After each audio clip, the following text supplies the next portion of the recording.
நதி. அப்போ நீங்க எங்க இருந்தீங்க? துணைக்கால்.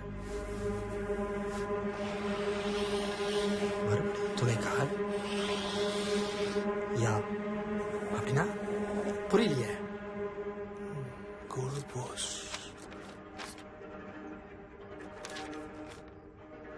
ஒரு வேளை தமிழ் இல்லாம இங்கிலீஷா இருந்தா அப்பனா யூயூஎம்மா. யூஎம்னா யூனிவர்சிட்டி உத்தர மலேசியாவா இருக்குமோ? யூனிவர்சிட்டியா? அப்படின்னா நீங்க யூஎம்ல படிச்சுட்டு இருந்தீங்களா? எஸ். இப்ப இங்கிலீஷ்ல பேசிருக்கலாமே, ஏன் தமிழ்ல பேசிக்கிட்டு இருக்கு?